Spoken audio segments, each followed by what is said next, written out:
Today we're working on a 2006 Chrysler Town Country with a 3.8 motor. The right front wheel bearing is making noise.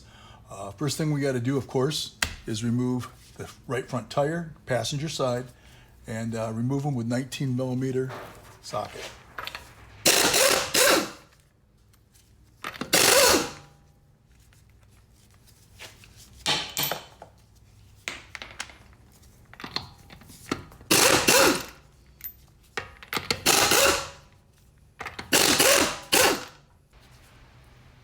Next thing we do, I'm going to remove, it's got a 32mm nut here. I'm going to pull that off. Make sure that this half shaft pushes back easy. Okay, next thing we're going to do, we're going to remove this caliper bolt. I'm going to try to cheat and just do one of them. Just push it up out of the way. Now I'm able to get both bracket bolts. Next thing I'm going to replace or remove is the 21mm bracket bolts.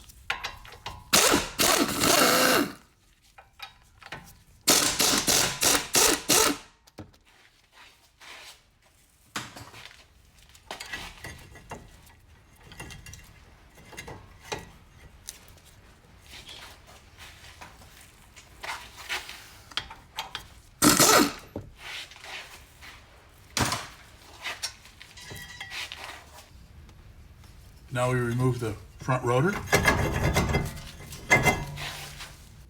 Okay, this 2006 Chrysler Town & Country is equipped with an ABS unit, which this line comes up and plugs in over here. This bolt right here, you got to take this one off. It's a 10mm.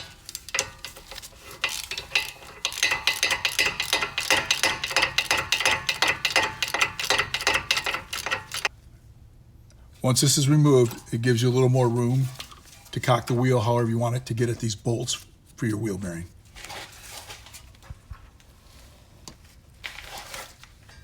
Now these 15mm bolts, it's harder to get a socket in there, so sometimes I take 2 wrenches and put them together to get a little leverage to break them loose. Because I don't want to strip them out with a socket that's not totally on the nut or on the bolt. Once they're broke loose, shouldn't be a big deal. Now these are on a little angle, but at least they're faster this way, and I know it's not going to strip it out.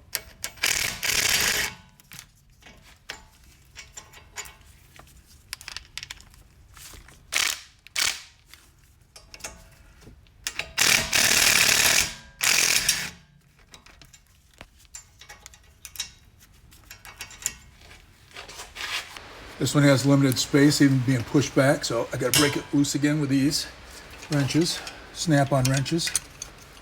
Harder to get on there. Broke loose. This one doesn't seem as bad on top, hopefully.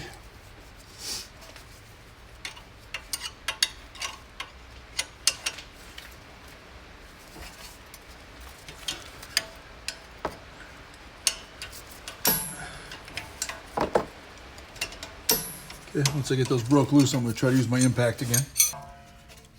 It doesn't go on 100%, but like I said, it's already broke loose, so I shouldn't have a problem.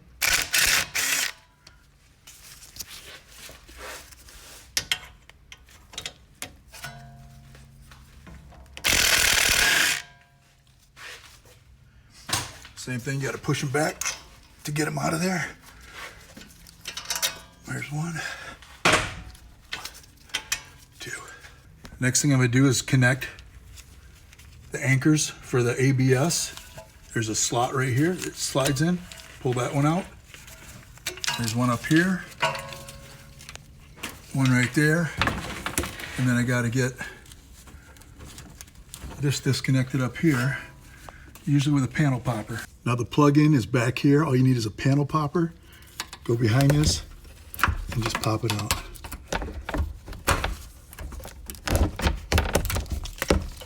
And that's how it plugs in right here.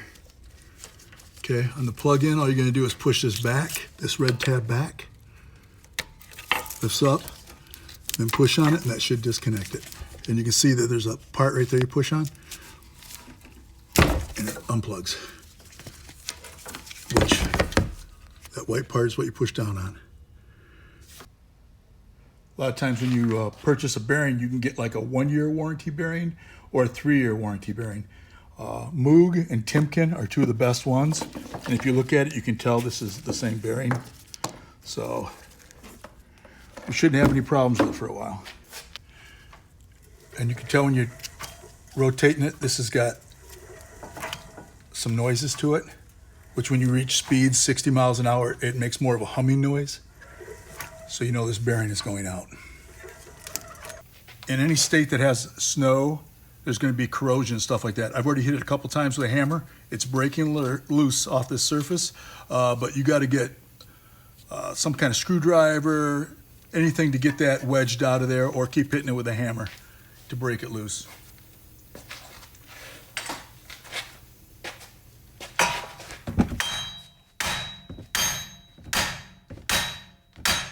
As you can see on the other side, it was coming loose. This side is still stuck.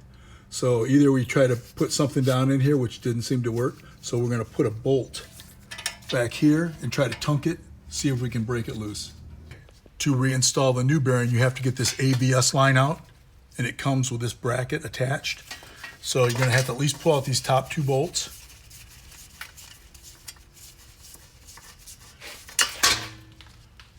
And by cheating like that, not taking all 3 of them, you can pull it over and get the whole line out. Time to clean it up, put the new bearing back on. Next thing you want to do is you want to clean up this surface, get it free of corrosion and rust.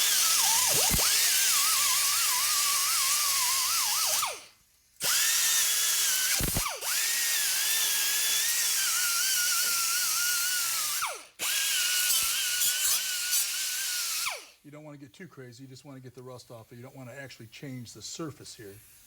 Just get where it's rusted.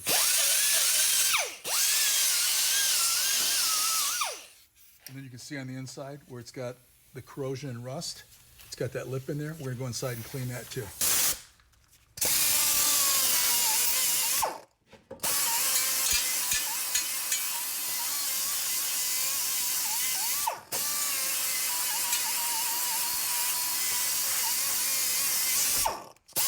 You can't make it brand new, but at least you can make it usable. And I would recommend putting anti-seize on everything.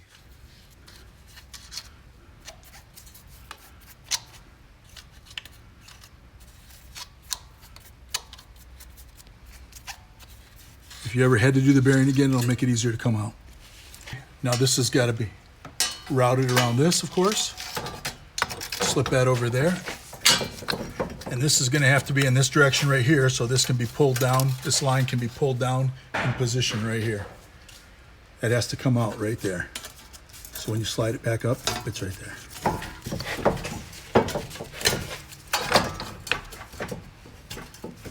Got to make sure it's on the spline.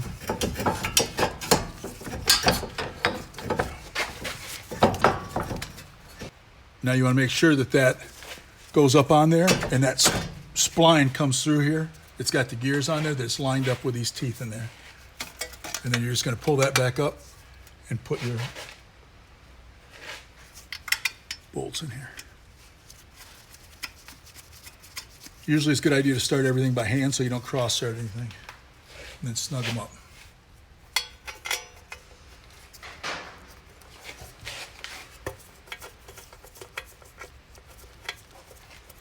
Okay, these back ones, you're going to want to put them in by hand and make sure you get them started. And you got to kind of push in on it, but you want to just make sure it's not cross-threaded. So we're not going to use a gun on that. And once it starts going in a little, and then we're going to go to the other side and make sure that it's pulling it in, and it pulls it in nice and even. Okay, now we got to start these other 2 because you want to pull it even across there. You don't want to cock the bearing. And that one's starting good by hand. You can see it started. Try the other one down here.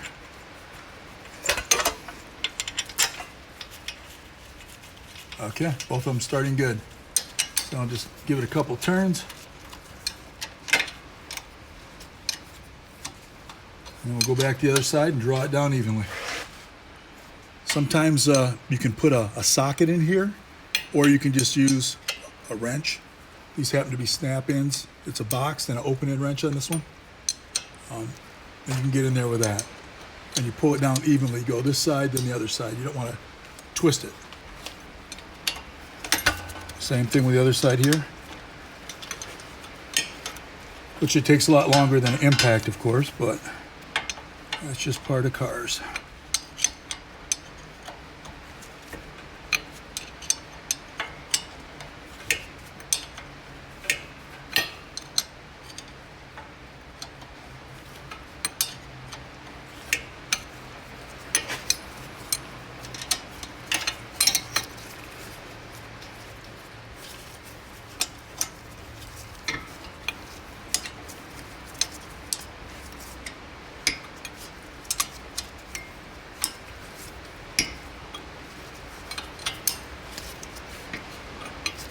Once you get it close, then you can start torquing them down 100%. It's not going to matter once it's almost finished there.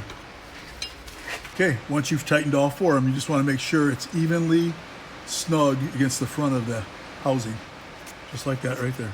No gaps. Okay, next thing, don't forget to tighten up these two.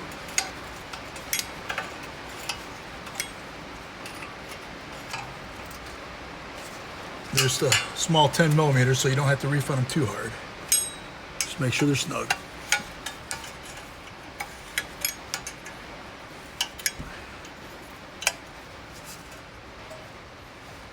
Good enough. Next thing we do is put the ABS line where it's positioned here, right in the clips, and spin it back the other way. Now I take this part, I just slide it over there, and it's start the bolt.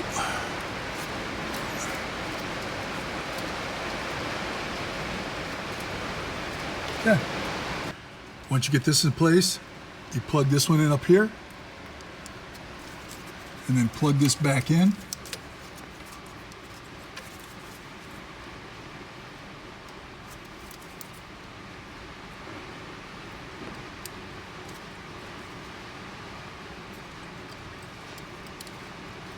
Just like that right there.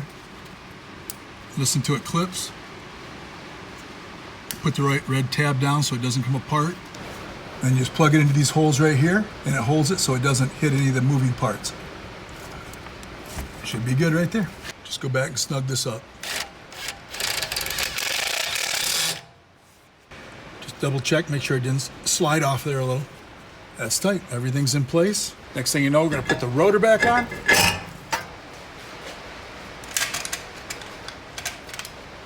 I always like to put this on just to keep it in place a little better.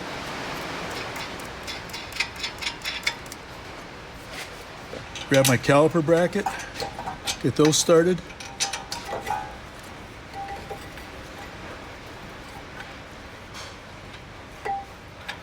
There's one. Just gotta wiggle them around a little. There's two. Once they're started, you can impact them in.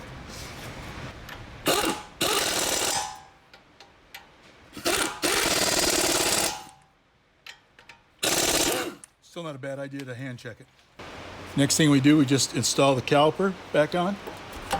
Should slide freely, along with this bottom one moving. Reinstall it.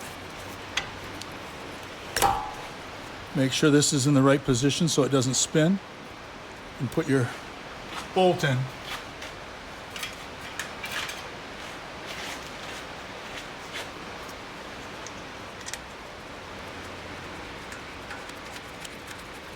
Snug that up. Same thing with this. Tighten it up. You didn't touch this one, but double check it. Check it by hand to make sure it's tight.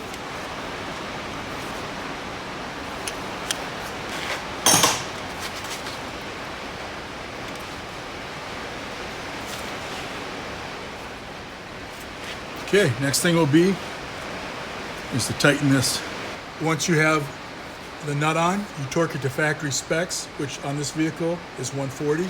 You can do this like this, or you can do it when it's on the ground also. And once it clicks, it's good. Last thing we do is reinstall the tire.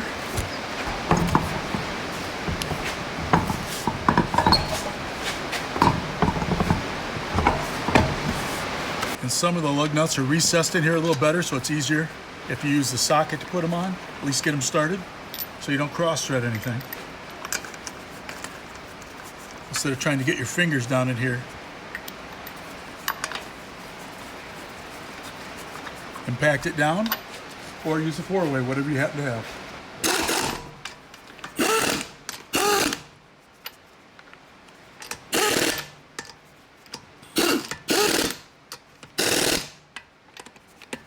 So it's good to go in a crossing pattern so it seats properly. And that's all it takes to do a wheel bearing on a 2006 Chrysler Town & Country or a Plymouth Voyager.